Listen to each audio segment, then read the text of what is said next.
Halo YouTube, selamat datang di channel Motomobi.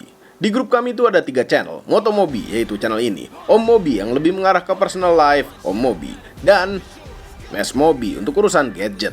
Apabila Anda sudah subscribe channel Om Mobi, maka Anda tahu ada video ini.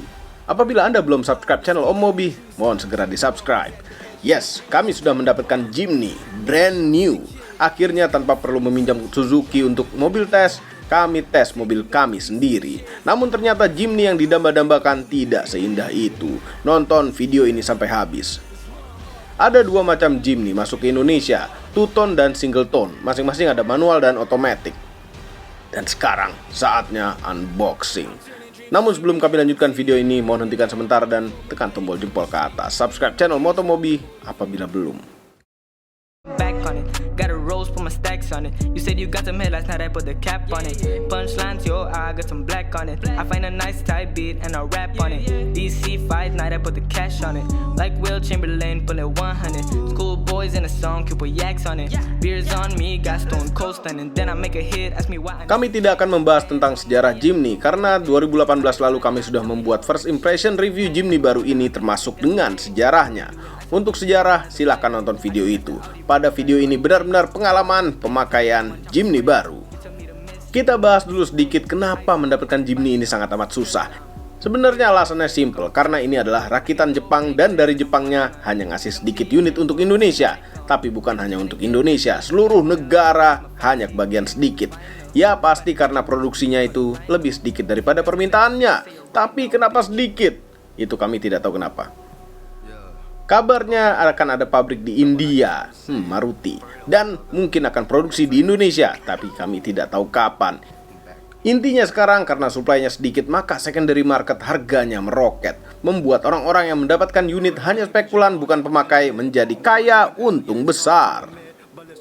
Jimny baru ini sangat diinginkan karena memang bentuknya itu retro, bahkan bisa dimirip-miripkan mobil legendary zaman dulu. Bisa dimiripkan jadi Mercedes G-Class dan bisa dimiripkan jadi Land Rover Defender. Bahkan bisa dimiripkan Toyota Hardtop. Karena memang bentuk Jimny ini bukan hanya terinspirasi dari Jimny terdahulu, tapi juga sepertinya terinspirasi dari mobil-mobil yang kami sebut tadi. Biasanya yang dimirip-miripkan itu kami benci, tapi pada Jimny ini malah jadi enak dilihat dan suatu kegagahan yang lucu. Bumper dan over fendernya itu terbuat dari plastik yang gampang baret dan kalau kesenggol tidak bisa di repair. Ya karena ini bukan cat-catan, nyenggol ganti bumper. Tapi ya bumper dan over fender ini justru yang membuat mobil ini menjadi lebih lucu.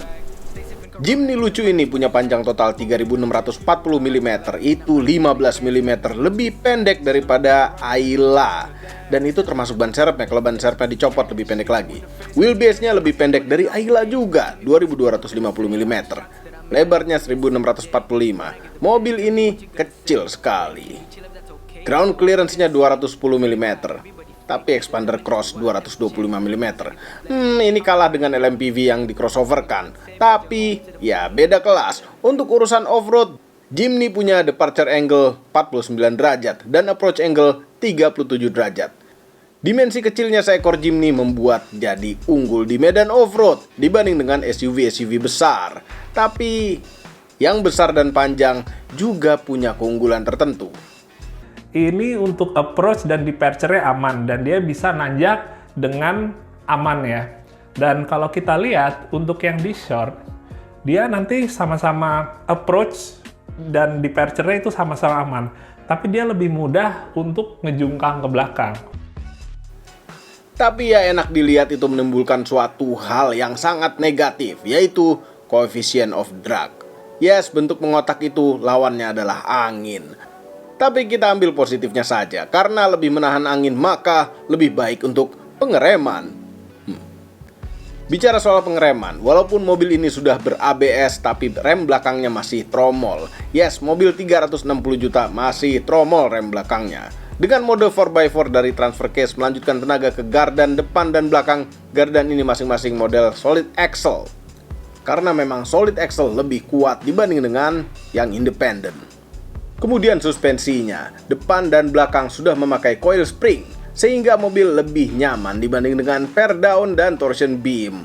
Dan yes, ini adalah SUV beneran, memakai leather frame, lebih kokoh namun agak berat. Kalau ini pakai monokok, beratnya pasti jauh di bawah 1 ton karena kecil. Tapi yang ini di atas 1 ton. Kita buka kap mesinnya. Ini adalah sebuah mesin yang sangat umum dipakai Suzuki, yaitu K15B. Dipakai di Suzuki Ignis dan juga Suzuki R3. Tapi bedanya yang ini dipasang longitudinal bukan transversal, karena ini adalah sebuah SUV. 1500 cc yang menghasilkan tenaga 102 PS dan torsi maksimal 130 Nm di RPM 4000. Tidak besar tapi cukup, karena curb weight-nya hanya 1,1 ton. Tapi ya ini adalah naturally aspirated, jadi wajar tenaganya segitu, yang tersalurkan ke gearbox 4 speed otomatis yang konvensional, kemudian dilanjutkan ke transfer case 2 speed. Lanjut ke bagasi. Mobil ini masih memakai ban serep model Conde, karena memang tampilan Conde pada suatu SUV beneran itu lebih gagah. Namun secara standar mobil ini belum dilengkapi dengan kunci untuk ban serepnya. Conde-nya bisa curi orang. Lampu belakangnya modelnya masih bohlam biasa. Dan semuanya ada di bumper. Bumpernya ada di bawah sini. Menurut kami posisinya kurang tinggi, bahaya, lampu rem susah dilihat. Untung saja ada high mount stop lamp di atas sini. Tapi sennya tetap di bawah. Tidak kelihatan kalau mobil belakang terlalu rapat.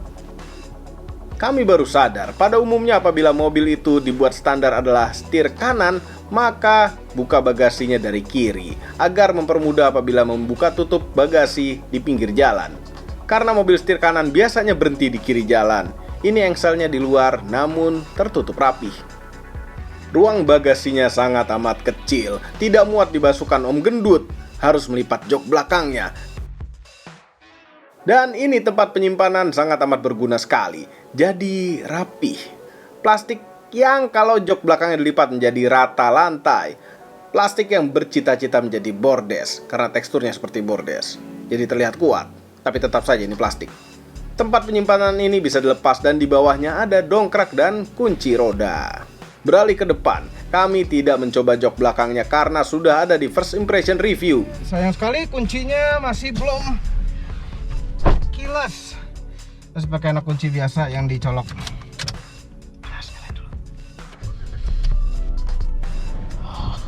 Joknya fabrik yang tidak terasa mahal.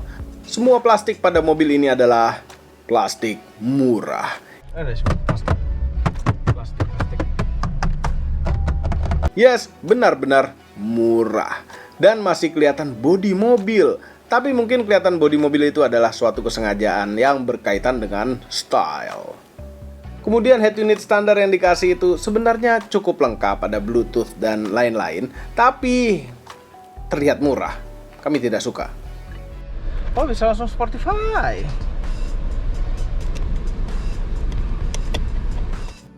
Kontrol AC berada di bawah sekali, jauh dari jangkauan mata.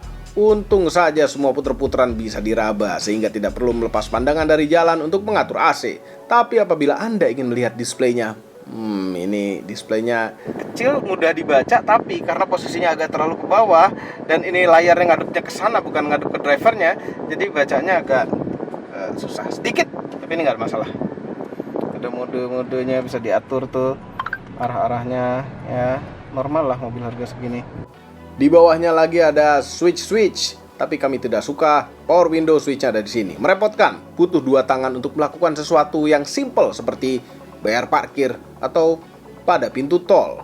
Kalau bayar ini seperti mobil-mobil Eropa dulu tuh kebanyakan switch power window tuh ada di tengah, agak merepotkan. Kenapa pas misalnya mau bayar, buka jendela dulu. Kan tangan nggak boleh lepas dari setir ya. Buka jendela dulu, terus kemudian pindah tangan ke setir, ambil itol, terus bayar, balikin lagi, pindah ini. Ini pekerjaan 2 tangan. Ada stability control dan ada hill descent control. Namun ada urusan kontrol-kontrol lainnya yang tidak ada pada tombol-tombol ini, yaitu Suzuki menyebutnya dengan hill hold control. Itu adalah sebenarnya hill start assist. Kemudian ada Suzuki yang menyebutnya dengan brake LSD traction control. Ini merupakan LSD yang dikontrol oleh rem. Jadi mobil tetap bisa mengatur ban mana yang kebagian torsi dengan menggunakan rem. Pada saat off-road atau kondisi apapun apabila salah satu ban atau salah dua ban kehilangan traksi. Di sisi kanan ada untuk mengatur electric mirror berikut dengan melipatnya. Itu biasa. Tapi yang cukup luar biasa adalah headlamp washer dan bisa diatur ketinggiannya. Mengenai headlamp ini memang Suzuki agak memanjakan karena ada auto headlampnya juga dan headlampnya itu adalah LED, full LED. Tidak seperti lampu belakangnya yang masih pakai bolam biasa. Tapi combination switch sebelah kiri hanya untuk mengontrol wiper dan tidak ada autonya. Ya paling ada untuk kontrol wiper belakang. Ini setirnya dilapis kulit. Di setir ini ada kegiatan untuk jempol kanan yaitu cruise control. Nah ini luar biasa. Kemudian di sebelah kiri ada untuk kontrol audio dan di bawahnya untuk kontrol angkat tutup telepon Bluetooth. Dan ini ada tombol info yang sama persis fungsinya dengan tombol yang di sisi kanan instrumen cluster untuk kontrol MID. Namun hanya ada untuk urusan konsumsi BBM. Ada tombol juga di sebelah kirinya instrumen cluster itu adalah untuk urusan trip meter di MID. Tapi gantian tampilannya. Menampilkan odometer, trip A, trip B. Kemudian urusan kepraktisan. Ada tapi kecil-kecil. Kantong di pintu kecil. Tempat di depan shifter ada kecil. Ada 2 cup holder nggak kecil. Dan ada tempat kecil ini. Terus kemudian ada laci kecil. Tapi ada tempat ini yang sangat membantu. Buat naruh-naruh handphone penumpang. Mobil ini memakai shifter otomatis yang besar sehingga terlihat lebih maco. Masih pakai tombol overdrive. Overdrive itu sama apabila overdrive off itu posisinya seperti di D3 dan 2 dan low. Jadi ini semua giginya bisa di hold. Ada shifter transfer case juga yang bisa di shift on the go untuk ke 2H dan 4H. Ini untuk mengatur transfer case. Transfer case itu power dari mesin ke gearbox, gearbox ke transfer case. Transfer case ini 2H tuh 2 wheel drive high posisi sekarang ini untuk pemakaian hari-hari dalam kota. 4 wheel drive high ini untuk jalan yang sudah mulai licin butuh traksi ke 4 roda, tinggal masukin begini. Ya, terus ke 4 wheel drive low, itu masuk low gear. Tekan dulu belakangin, masuk low gear. Dan ada rem tangan yang murni pakai otot, maco. Kemudian posisi duduk. Setir tidak bisa diatur teleskopik, hanya tilt. Tapi posisinya sudah agak lumayan pas. Jok tidak bisa naik turunkan tapi juga sudah pas. Kami suka posisi duduknya. Udah pas juga di setir tuh, jaraknya ya sedikit lebih dekat akan lebih enak sih, tapi cukup nggak apa-apa karena jarak badan dengan pedal itu sudah pas, cukup segini, bahkan bisa aja dikit.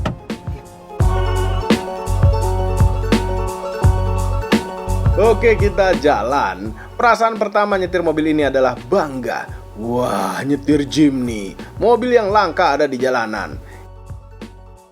Ada rasa spesialnya, bangga gitu nyetirnya. Walaupun ini bukan kategori mobil mahal, mobil yang bangga yang miliaran gitu enggak, tapi bangga nyetirnya. Untuk ukuran seekor Jimny, ini kekedapannya lumayan. Untuk ukuran Jimny, kekedapannya itu bagus sekali. Tapi untuk ukuran mobil dengan harga 360, biasa aja. Rasa nyetirnya, apakah spesial? Kami merasa ada di dalam ruangan kecil dan membawa benda besar di depan, yaitu kap mesin. Karena memang ini interiornya kecil dan kap mesinnya mengotak dan tinggi. Salah satu alasan dulu kami memilih yang manual adalah suspensinya. Dulu sebelum kami mencoba, kami menganggap suspensinya itu paling seperti Jimny atau Katana yang generasi kedua. Keras macam gerobak. Jadi lebih cocok pakai transmisi manual. Ternyata kami salah. Suspensinya ini nyaman untuk ukuran Jimny. Sangat nyaman. Tidak senyaman SUV-SUV mahal pada umumnya tentunya. Tapi tetap dengan suspensi nyaman ini pasti lebih cocok transmisi yang otomatis. Untung saja tante Mobi dapatnya yang otomatis. Otomatiknya ini ada suara transfer case-nya. Jadi transfer case-nya itu menimbulkan suara, nggak tahu transfer case apa nggak tahu gearbox-nya, tapi drivetrain-nya itu menimbulkan suara-suara yang seperti model-model suara dog drive pada mobil balap. Ada suara ngiung, ngeng. Dengar ya, ini mikrofon di handphone. Ini kami gas.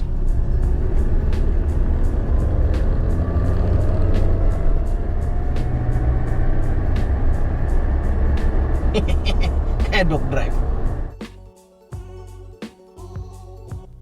Mobilnya ringan, tinggi, dan empuk, merupakan kombinasi yang kurang pas sehingga kalau di itu miring-miring.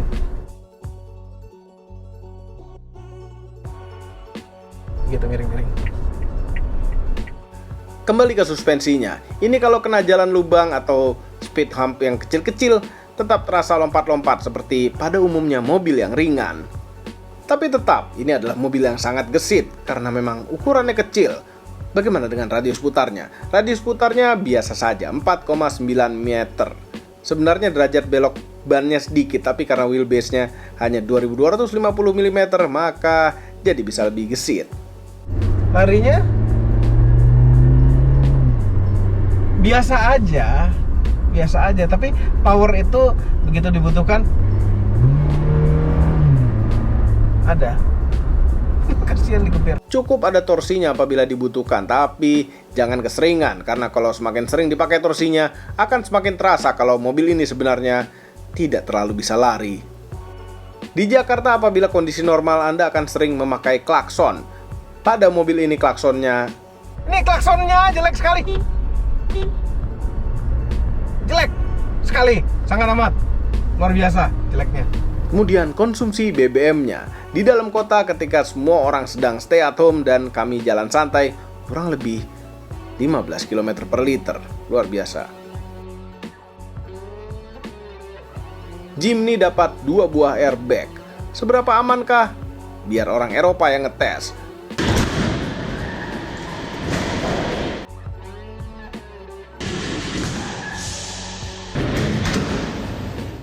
Euro NCAP-nya bintang 3. Banyak kelemahan mobil ini. Pertama, material yang dipakai. Kami tidak suka plastik-plastik murah. Kemudian yang kedua, tidak ada start stop engine button. Padahal sudah ada tempat tombolnya. Mudah-mudahan bisa didapatkan aftermarket yang plug and play. Tapi tidak mungkin. Kemudian ketiga, ini adalah mobil yang sempit. Dan keempat, limbung. Kelima, kepraktisannya kecil-kecil tempatnya. Keenam, susah dicari mobilnya, langka. Mahal sekali di secondary market. Overall mengenai Suzuki Jimny, merupakan mobil yang overpriced dari kelengkapan dan material yang didapatkan, apalagi kalau beli di secondary market yang harganya selangit. Banyak kelemahan, namun kelemahan-kelemahan tersebut semua tertutupi hanya dengan memandang mobil ini. Overpriced-nya pun tertutup. Kami suka sekali dengan mobil ini. Syuting video ini sangat amat susah karena sedang musim corona dan kami ingin stay at home. Dan pada saat di luar naik mobil, stay in car juga. Kami tetap memaksa syuting mobil ini karena dapat memberikan review keadaan mobilnya standar karena kami ingin memodifikasi mobil ini. Mohon komentar di bawah, sebaiknya mobil ini diapakan saja. Apakah perlu dipasang turbo? Jangan lupa tekan tombol jempol ke atas dan subscribe channel Motomobi, Omobi, dan Mesmobi apabila belum, berikut dengan tombol loncengnya. Share video ini ke seluruh dunia melalui sosial media Anda dan jangan lupa follow sosial media kami yaitu Instagram. Terima kasih telah menonton.